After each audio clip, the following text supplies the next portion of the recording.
On the path that American children travel to adulthood, two institutions oversee the journey. The first is the one we hear a lot about, college. Some of you may remember the excitement that you felt when you first set off for college. Some of you may be in college right now, and you're feeling this excitement at this very moment. College has some shortcomings. It's expensive. It leaves young people in debt. But all in all, it's a pretty good path. Young people emerge from college with pride and with great friends and with a lot of knowledge about the world, and perhaps most importantly, a better chance in the labor market than they had before they got there. Today I want to talk about the second institution overseeing the journey from childhood to adulthood in the United States, and that institution is prison. Young people on this journey are meeting with probation officers instead of with teachers. They're going to court dates instead of to class. Their junior year abroad is instead a trip to a state correctional facility. And they're emerging from their 20s not with degrees in business and English, but with criminal records. This institution is also costing us a lot, about $40,000 a year to send a young person to prison in New Jersey. But here, taxpayers are footing the bill, and what kids are getting is a cold prison cell and a permanent mark against them when they come home and apply for work. There are more and more kids on this journey to adulthood than ever before in the United States, and that's because in the past 40 years, our incarceration rate has grown by 700%. I have one slide for this talk. Here it is. Here's our incarceration rate, about 716 people per 100,000 in the population. Here's the OECD countries.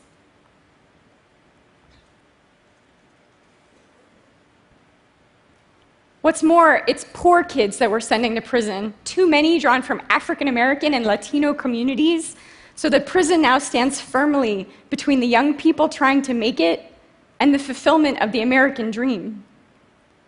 The problem's actually a bit worse than this, because we're not just sending poor kids to prison, we're saddling poor kids with court fees, with probation and parole restrictions, with low-level warrants. We're asking them to live in halfway houses and on house arrest, and we're asking them to negotiate a police force that is entering poor communities of color not for the purposes of promoting public safety, but to make arrest counts, to line city coffers. This is the hidden underside to our historic experiment in punishment. Young people worried that at any moment they will be stopped, searched, and seized. Not just in the streets, but in their homes, at school, and at work. I got interested in this other path to adulthood when I was myself a college student attending the University of Pennsylvania in the early 2000s. Penn sits within a historic African American neighborhood, so you've got these two kind of parallel journeys going on simultaneously. The kids attending this elite private university, and the kids from the adjacent neighborhood, some of whom are making it to college, and many of whom are being shipped to prison. In my sophomore year, I started tutoring a young woman who was in high school, who lived about 10 minutes away from the university. Soon her cousin came home from a juvenile detention center. He was 15, a freshman in high school. I began to get to know him and his friends and family, and then I asked him what he thought about me writing about his life for my senior thesis in college. This senior thesis became a dissertation at Princeton and now a book. By the end of my sophomore year, I moved into the neighborhood, and I spent the next 6 years trying to understand what young people were facing as they came of age. The first week I spent in this neighborhood, I saw two boys, 5 and 7 years old, play this game of chase, where the older boy ran after the other boy. He played the cop. When the cop caught up to the younger boy, he pushed him down, handcuffed him with imaginary handcuffs, took a quarter out of the other child's pockets, saying, "I'm seizing that."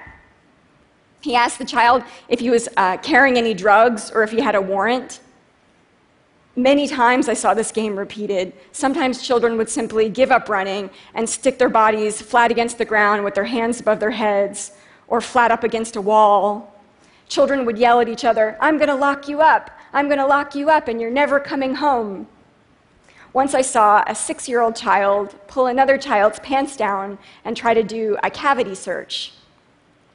In the first 18 months that I lived in this neighborhood, I wrote down every time I saw any contact between police and people that were my neighbors.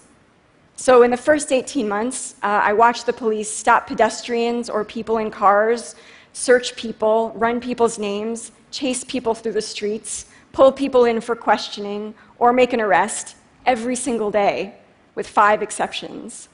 52 times I watched the police break down doors, chase people through houses, or make an arrest of someone in their home.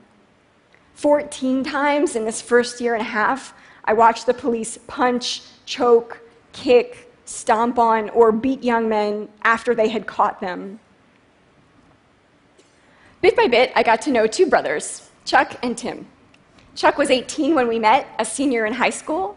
He was playing on the basketball team and making C's and B's.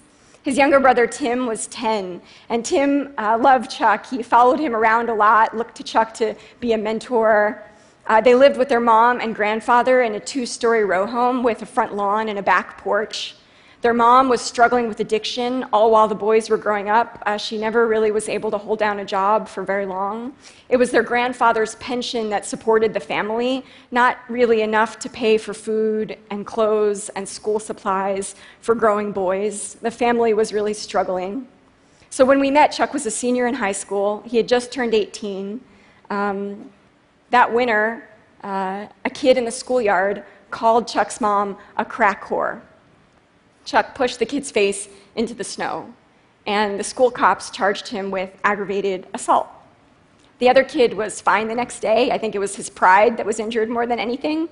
But anyway, since Chuck was 18, this ag assault case sent him to Adult County Jail on State Road in Northeast Philadelphia, where he sat, unable to pay the bail. He couldn't afford it, while the trial dates dragged on and on and on through almost his entire senior year. Finally, near the end of this season, the judge on this assault case threw out most of the charges, and Chuck came home with only a few $100s worth of court fees hanging over his head. Tim was pretty happy that day. The next fall, Chuck tried to re-enroll as a senior, but the school secretary told him that he was then 19 and too old to be readmitted. Then the judge on his assault case issued him a warrant for his arrest because he couldn't pay the $225 in court fees that came due a few weeks after the case ended. Then he was a high school dropout living on the run. Tim's first arrest came later that year after he turned 11. Chuck had managed to get his warrant lifted, and he was on a payment plan for the court fees, and he was driving Tim to school in his girlfriend's car. So a cop pulls him over, runs the car, and the car comes up as stolen in California. Chuck had no idea where in the history of this car it had been stolen. His girlfriend's uncle bought it from a used car auction in Northeast Philly. Chuck and Tim had never been outside of the tri-state, let alone to California. But anyway, the cops down at the precinct charged Chuck with receiving stolen property. And then a juvenile judge, a few days later, charged Tim, age 11, with accessory to receiving stolen property. And then he was placed on 3 years of probation. With this probation sentence hanging over his head, Chuck sat his little brother down and began teaching him how to run from the police. They would sit side by side on their back porch looking out onto the shared alleyway, and Chuck would coach Tim how to spot undercover cars, how to negotiate a late-night police raid, how and where to hide. I want you to imagine for a second what Chuck and Tim's lives would be like if they were living in a neighborhood where kids were going to college, not prison. A neighborhood like the one I got to grow up in. Okay, you might say, but Chuck and Tim, kids like them, they're committing crimes. Don't they deserve to be in prison? Don't they deserve to be living in fear of arrest? Well, my answer would be no, they don't. and certainly not for the same things that other young people with more privilege are doing with impunity. If Chuck had gone to my high school, that schoolyard fight would have ended there as a schoolyard fight. It never would have become an aggravated assault case. Not a single kid that I went to college with has a criminal record right now. Not a single one. But can you imagine how many might have if the police had stopped those kids and searched their pockets for drugs as they walked to class, or had raided their frat parties in the middle of the night? Okay, you might say, but doesn't this high incarceration rate partly account for our really low crime rate? You know, crime is down, that's a good thing. Yeah, totally, that is a good thing. Crime is down. It dropped precipitously in the 90s and through the 2000s. But according to a committee of academics convened by the National Academy of Sciences last year, the relationship between our historically high incarceration rates and our low crime rate is pretty shaky. It turns out that the crime rate goes up and down irrespective of how many young people we send to prison. We tend to think about justice in a pretty narrow way, good and bad, innocent and guilty. Injustice is about being wrongfully convicted. So if you're convicted of something you did do, you should be punished for it. They're innocent and guilty people, they're victims and they're perpetrators. Maybe we could think a little bit more broadly than that. Right now, we're asking kids who live in the most disadvantaged neighborhoods, who have the least amount of family resources, who are attending the country's worst schools, who are facing the toughest time in the labor market, who are living in neighborhoods where violence is an everyday problem.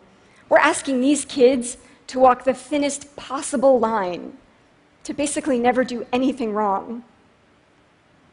Why are we not providing support to young kids facing these challenges? Why are we offering only handcuffs, jail time, and this fugitive existence? Can we imagine something better? Can we imagine a criminal justice system that prioritizes recovery, prevention, civic inclusion, rather than punishment?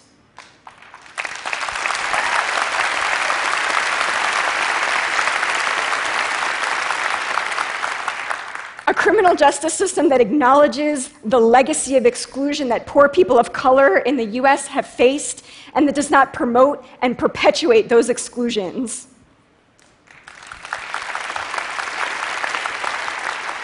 And finally, a criminal justice system that believes in Black young people, rather than treating Black young people as the enemy to be rounded up.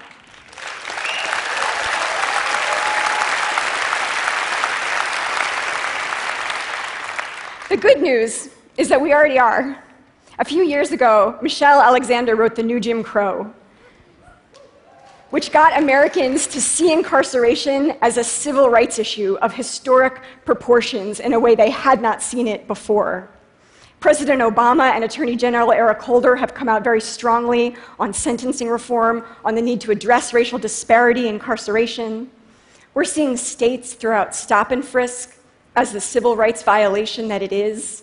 We're seeing cities and states decriminalize possession of marijuana. New York, New Jersey, and California have been dropping their prison populations, closing prisons, while also seeing a big drop in crime. Texas has gotten into the game now, also closing prisons, investing in education. This curious coalition is building from the right and the left, made up of former prisoners and fiscal conservatives, of civil rights activists and libertarians, of young people taking to the streets to protest police violence against unarmed Black teenagers, and older, wealthier people. Some of you are here in the audience pumping big money into decarceration initiatives. In a deeply divided Congress, the work of reforming our criminal justice system is just about the only thing that the right and the left are coming together on. I did not think I would see this political moment in my lifetime. I think many of the people who have been working tirelessly to write about the causes and consequences of our historically high incarceration rates did not think we would see this moment in our lifetime. The question for us now is, how much can we make of it? How much can we change? I want to end with a call to young people, the young people attending college and the young people struggling to stay out of prison or to make it through prison and return home. It may seem like these paths to adulthood are worlds apart, but the young people participating in these two institutions conveying us to adulthood, they have one thing in common. Both can be leaders in the work of reforming our criminal justice system. Young people have always been leaders in the fight for equal rights, the fight for more people to be granted dignity and a fighting chance at freedom. The mission for the generation of young people coming of age in this, a sea change moment, potentially, is to end mass incarceration and build a new criminal justice system, emphasis on the word justice. Thanks.